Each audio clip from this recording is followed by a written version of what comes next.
¿Qué tal, queridos hermanos y amigos? Un saludo para cada uno de ustedes en el amor de Dios, deseándoles las bendiciones del cielo. Continuamos estudiando nuestra lección sobre la carta a los Hebreos, el mensaje de Hebreos para estos últimos días. Estamos en el estudio número 4. Jesús, nuestro hermano fiel. El texto central, Hebreos 2:14. Así que, por cuanto los hijos participaron de carne y sangre, él también participó de lo mismo, para destruir por medio de la muerte al que tenía el imperio de la muerte, esto es, al diablo. Hebreos 1 habla de Jesús como el Hijo de Dios, el gobernante de los ángeles y el resplandor de la gloria de Dios, la fiel imagen de lo que Él es, Hebreos 1:3. En Hebreos 2, Jesús es el Hijo del Hombre, que fue hecho inferior a los ángeles y que adoptó la naturaleza humana como en toda su fragilidad, aún hasta el punto de la muerte, Hebreos 2:7. En Hebreos 1, Dios dice acerca de Jesús, mi Hijo eres tú, Hebreos 1:5. En Hebreos 2, Jesús, al referirse a los hijos de los seres humanos, dice que son sus hermanos, Hebreos 2:12. En Hebreos 1, el Padre declara la soberanía divina del Hijo, Hebreos 1:8 al 12. En Hebreos 2, el Hijo manifiesta su fidelidad al Padre, Hebreos 2:13. En Hebreos 1, Jesús es el Divino Señor, Creador, sustentador y soberano. En Hebreos 2, Jesús es el sumo sacerdote humano, misericordioso y fiel. En resumen, la descripción de Jesús como un hermano fiel y misericordioso se ve representada en la descripción del Hijo como la máxima manifestación del eterno Dios creador. Hebreos 1:1 al 4. Esa será la base de nuestro estudio en esta ocasión.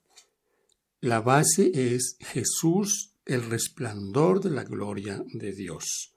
Jesús como la manifestación del Dios Todopoderoso. Volvemos a repetir el texto de nuestra lección anterior. El que me ha visto a mí, ha visto al Padre. ¿A qué se refiere? A su esencia, a su carácter, al amor que Dios tiene por los seres humanos, que como decíamos, los amó de tal manera que dio a su Hijo unigénito para que muriera por ellos. El hermano como redentor. Lección para el día domingo. Esta lección está sustentada en Levíticos 25, 25 al 27 y 47 al 49. ¿Quién podía redimir a una persona que había perdido su propiedad? ¿También su libertad, que estaba en pobreza? Esta figura es una figura muy bonita en este sistema donde muchas personas caían en desgracia por su pobreza o por haber sido vendidas como esclavos. Era el que alguien podía redimirlo. Recuerden que habían 50 años de por medio para poder que quedaran libres en el jubileo, pero había una posibilidad de que un pariente cercano lo redimiera antes de tiempo. Esto es bien interesante porque esto también nos muestra lo que Cristo ha hecho por nosotros. Nos ha redimido, nos dio libertad, ha abierto para nosotros la posibilidad del reino de los cielos. Desde hace 2000 años, cuando el Señor dio su vida, a hoy, ¿cuántos han disfrutado de esta libertad? ¿Cuántos duermen en el polvo de la tierra y se levantarán para recibir vida eterna? Por causa de que un hermano no ha venido y ha obrado como redentor para cada uno de los de la raza humana. Veamos esta situación en Hebreos 2:14 al 16. Así que por cuanto los hijos participaron de carne y sangre, él también participó de lo mismo para destruir por medio de la muerte al que tenía el imperio de la muerte, esto es, al diablo, y librar a todos los que por temor de la muerte estaban durante toda la vida sujetos a servidumbre. Ciertamente no socorrió a los ángeles, sino que socorrió a la descendencia de Abraham. Porque somos hechos participantes de Cristo, con tal que retengamos firme hasta el fin nuestra confianza del principio. Entre tanto que se dice, si oyeres hoy su voz, No endurezcáis vuestros corazones como en la provocación. ¿Quiénes fueron los que, habiendo oído, le provocaron? ¿No fueron todos los que salieron de Egipto por mano de Moisés? Este pasaje nos describe como esclavos del diablo, pero a Jesús como nuestro Redentor. Cuando Adán pecó, la humanidad cayó bajo el poder de Satanás. Como resultado, no teníamos el poder de resistir al pecado. Romanos 7, 14 al 24. Peor aún, nuestra transgresión requería una pena de muerte que no podíamos pagar. Romanos 6, 23. Por lo tanto, nuestra situación aparente era desesperada. Sin embargo, Jesús adoptó nuestra naturaleza humana y se hizo de carne y hueso como nosotros. Se convirtió en nuestro pariente más cercano y nos redimió. No se avergonzó de llamarnos hermanos. Hebreos 2:11. Paradójicamente, al tomar nuestra naturaleza y redimirnos, Jesús también reveló su naturaleza divina. En el Antiguo Testamento, el verdadero Redentor de Israel, su pariente más cercano es Yahvé. Salmos 19:14, Isaías 41:14, 43:14, 44:22, Jeremías 31:11 y Oseas 13:14. No se avergüenza de llamarlos hermanos. Es el título de la lección para el lunes. Hebreos dice que Jesús no se avergonzó de llamarnos hermanos. Hebreos 2:11. A pesar de ser uno con Dios, Jesús nos acogió como parte de su familia.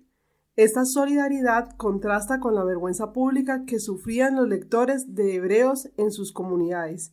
Hebreos 10:33. Esta es una figura muy bonita y el no avergonzarse de los hermanos. ¿A qué se refiere? Se refiere a nosotros, a todos los que a través de los siglos han aceptado a Cristo como Salvador. Él los recibe como hijos de Dios y así los presenta. Otro detalle bien interesante es lo que ocurrió con Moisés en contraste con lo que ocurrió con el Señor Jesús. ¿Qué ocurrió con Moisés? Moisés estaba en Egipto. Moisés tenía el derecho de ser el nuevo faraón, porque era la hija de Faraón, pero rehusó ese privilegio. Me parece interesante este comentario.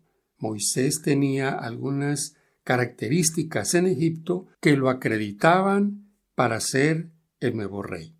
Era un hombre poderoso, preparado militarmente, un personaje notable.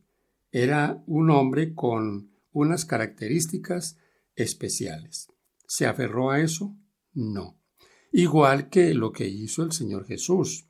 Filipenses 2 dice que siendo igual a Dios, se despojó de esa igualdad, siendo el capitán de las huestes celestiales, no se aferró a esto y vino a dar su vida por nosotros. Vino a estar entre nosotros.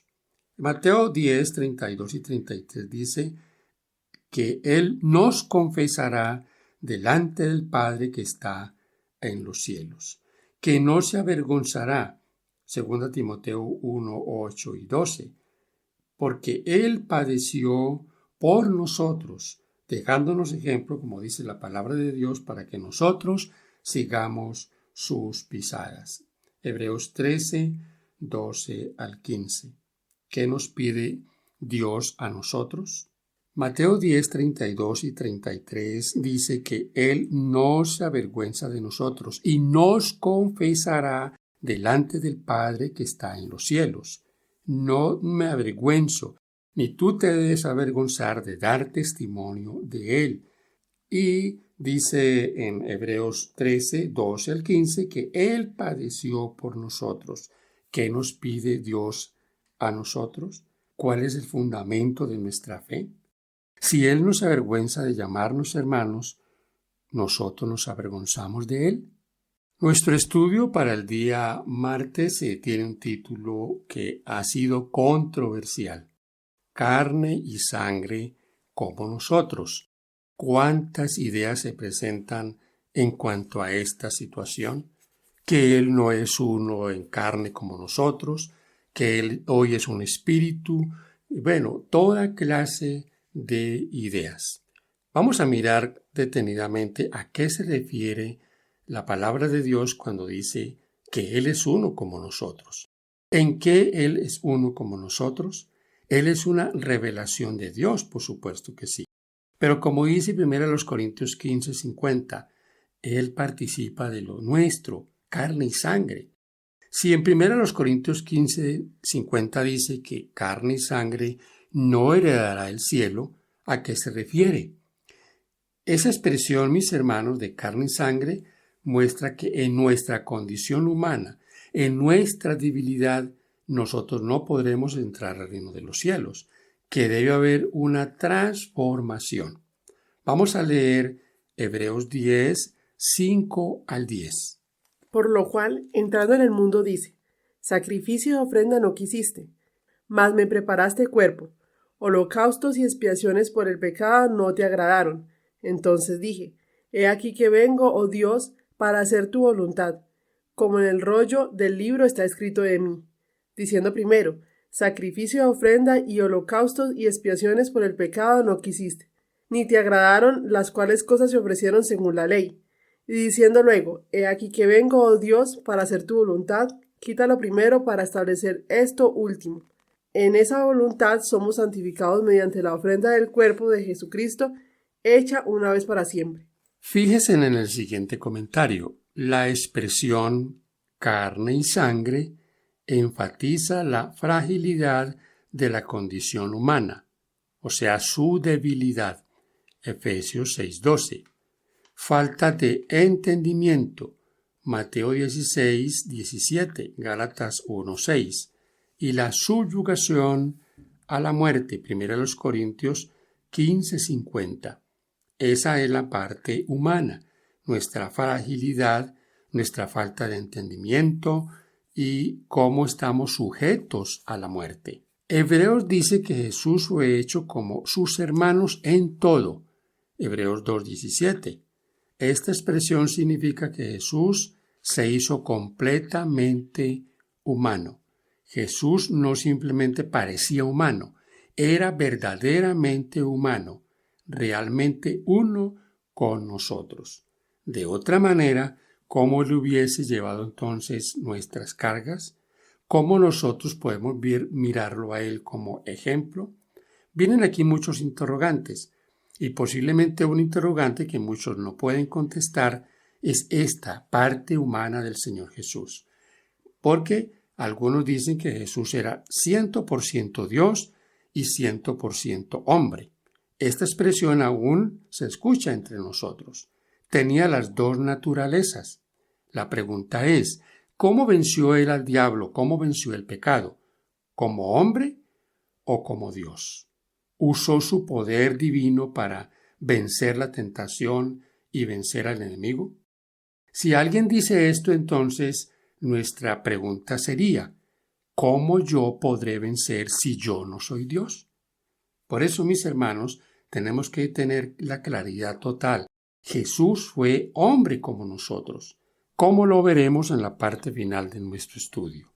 Por eso nosotros tenemos la plena confianza de que Él nos puede ayudar, porque Él sabe, Él conoce nuestras limitaciones, porque Él tomó nuestra naturaleza humana, por supuesto, diferente a nosotros, diferente porque Él no estuvo sujeto al pecado, Él no pecó, dice Hebreos 4:15.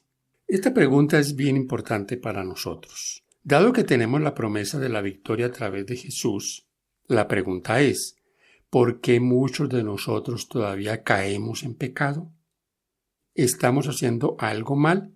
¿Qué estamos haciendo mal? Por supuesto que la respuesta está en la misma palabra de Dios. Cristo dependió del Padre.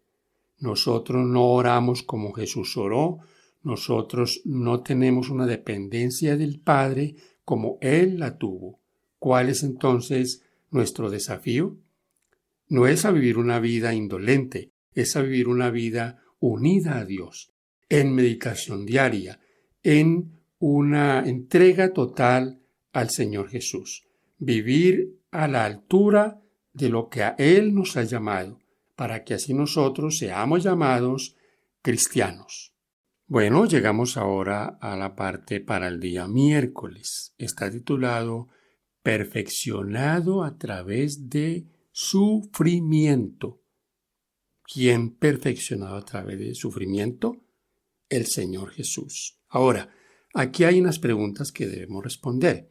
Primero leamos Hebreos 2:10, 17 y 18 y Hebreos 5, 8 y 9. Porque convenía a aquel por cuya causa son todas las cosas y por quien todas las cosas subsisten, que habiendo de llevar muchos hijos a la gloria, perfeccionase por aflicciones al autor de la salvación de ellos.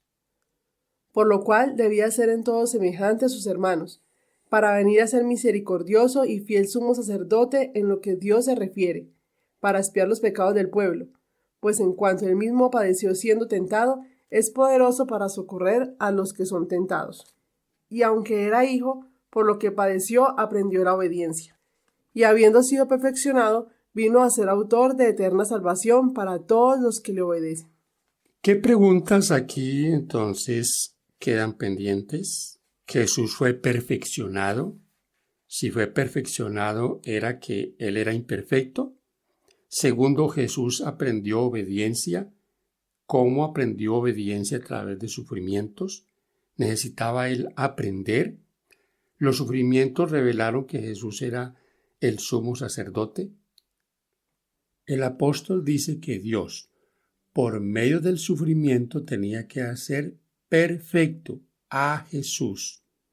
Esta expresión es sorprendente. El autor ha dicho que Jesús es el resplandor de su gloria y la imagen misma de su sustancia, Hebreos 1:3, y que es sin pecado, sin mancha, santo, Hebreos 4:15, 7:26 y 28, 9:14, 10:5 al 10.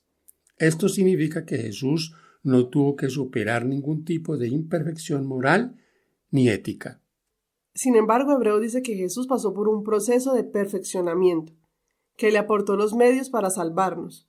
Jesús fue perfeccionado en el sentido de que estaba siendo equipado para ser nuestro Salvador.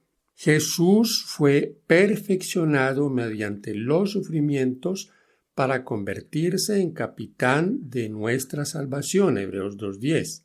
Jesús tuvo que morir en la cruz como sacrificio para que el Padre pudiera tener los medios legales para salvarnos. Jesús fue la ofrenda sacrificada perfecta, la única siendo Dios. Jesús podía juzgarnos, pero gracias a su sacrificio, Jesús también puede salvarnos. Fue perfeccionado, pero no porque en él hubiera imperfección. Jesús aprendió la obediencia a través de los sufrimientos. Hebreos 5:8. La obediencia era necesaria por dos cosas. En primer lugar, la obediencia hizo que su sacrificio fuese aceptable. Hebreos 9:14 y 10:5 al 10. En segundo lugar, sus sufrimientos le permitieron llegar a ser nuestro ejemplo. Hebreos 5:9. Jesús aprendió la obediencia porque nunca había experimentado esto antes. Como Dios, a quien tendría que obedecer, como Hijo eterno y uno con Dios, el universo le obedecía como gobernante. Por lo tanto, Jesús no pasó de la desobediencia a la obediencia, sino de la soberanía y el dominio a la sumisión y la obediencia. El exaltado Hijo de Dios se convirtió en el obediente Hijo del hombre. O sea que Jesús aprendió la obediencia a través de los sufrimientos, a través de su vida diaria. ¿Cómo nosotros también aprenderemos obediencia? Queremos aprender la obediencia, pero sin ningún tipo de sacrificio, sin ninguna restricción. Mis hermanos y amigos, Él se hizo pobre para estar entre nosotros. Tercero, los sufrimientos revelaron que Jesús era un sumo sacerdote misericordioso y fiel. Hebreos 2, 17 y 18. Los sufrimientos no hicieron que Jesús fuese más misericordioso, al contrario, fue la misericordia de Jesús la que hizo que Él se ofreciera para morir en la cruz para salvarnos. Hebreos 10, 5 al 10. Comparar con Romanos 5, 7 y 8. No obstante, fue mediante los sufrimientos de Jesús que verdaderamente se expresó y se reveló la realidad de su amor fraternal. Una pregunta para todos nosotros. Si el Salvador sin mancha padeció, nosotros seguramente también sufriremos. ¿Cómo podemos aprender a soportar las tragedias de la vida y al mismo tiempo recibir esperanza y seguridad del Señor, quien nos ha revelado su amor de tantas formas poderosas? Mis hermanos y amigos queridos, llegamos a la parte final, lección para el día jueves. El hermano como modelo. Hemos aprendido los adventistas del séptimo día que Él es nuestro modelo. ¿A quién nosotros miramos? ¿A quién invitamos a aquel que está conociendo al Señor a mirar? ¿Al pastor? ¿Al anciano de la iglesia? No, a Jesús, mirando a Jesús, colocando nuestra mirada, nuestra vista en aquel que es poderoso para socorrernos, en el autor y consumador de la fe. Hebreos 12, 1-4. Por tanto, nosotros también, teniendo en derredor nuestro tan grande nube de testigos, despojémonos de todo peso y del pecado que nos asedia, y corramos con paciencia la carrera que tenemos por delante, puestos los ojos en Jesús, el autor y consumador de la fe, el cual por el gozo puesto delante de él sufrió la cruz, menospreciando el oprobio, y se sentó a la diestra del trono de Dios. Considerad a aquel que sufrió tal contradicción de pecadores contra sí mismo, para que vuestro ánimo no se canse hasta desmayar, porque aún no habéis resistido hasta la sangre, combatiendo contra el pecado. ¿Cómo entonces nosotros debemos correr la carrera cristiana, la vida cristiana? Tenemos la experiencia, y nos la presenta la palabra de Dios, de los que eligieron más bien confiar en los hombres que confiar en Dios. Hago referencia al caso del rey Acaz. Cuando él estaba sitiado, amenazado por el reinado del norte y por Siria, Dios le dijo que pidiera señal de que él lo protegería, que él estaba allí para socorrerlo. Pero finalmente, ¿qué decidió Acaz? Decidió confiar no en Dios, decidió confiar en los hombres. Se fue a Siria a pedir socorro. Mi hermano y amigo querido, ¿a quién nosotros solicitamos socorro? ¿En quién más nosotros confiamos? ¿En los seres humanos? ¿Confiamos más en los médicos? ¿Confiamos más en las cosas de este mundo? Él es un hermano modelo para nosotros. Él fue uno como nosotros. Analicemos la siguiente declaración de Elena G. de Foix en El deseo de todas las gentes, página 96. Muchos sostienen que era imposible que Cristo fuese vencido por la tentación. En tal caso, no podría haberse hallado en la posición de Adán. No podría haber obtenido la victoria que Adán falló en ganar. Si en algún sentido nosotros tuviésemos que soportar un conflicto más difícil que el que Cristo tuvo que soportar, entonces Él no estaría capacitado para socorrernos. Pero nuestro Salvador tomó la humanidad con todas sus desventajas. Tomó la naturaleza humana con la posibilidad de ceder a la tentación. No tenemos que sobrellevar nada que Él no haya soportado. Agrego mi comentario adicional. Si Cristo no hubiese podido ser tentado, entonces, ¿por qué Satanás trató de tentarlo? ¿Por qué él luchó por hacerlo caer en el pecado? Porque había la posibilidad de él, como nosotros, caer en pecado. Pero él sujetó todo eso a la voluntad de Dios. ¿Deberíamos nosotros también tener la misma iniciativa? ¿Vencer el pecado? ¿Habrá algún pecado que pueda vencernos si está nuestra vida escondida en Dios? ¿Podríamos nosotros negarnos a guardar un solo mandamiento de Dios? ¿Hay imposibilidad para nosotros que guardemos la ley de Dios? ¿Qué mandamiento es imposible de guardar? Medita en eso, es mi invitación. En su vida y sus lecciones, Cristo dio un ejemplo perfecto del ministerio abnegado que tiene su origen en Dios. Dios no vive para sí. Al crear el mundo y al sostener todas las cosas, está sirviendo constantemente a otros. Él hace salir su sol sobre malos y buenos, y hace llover sobre justos e injustos. Mateo 5:45.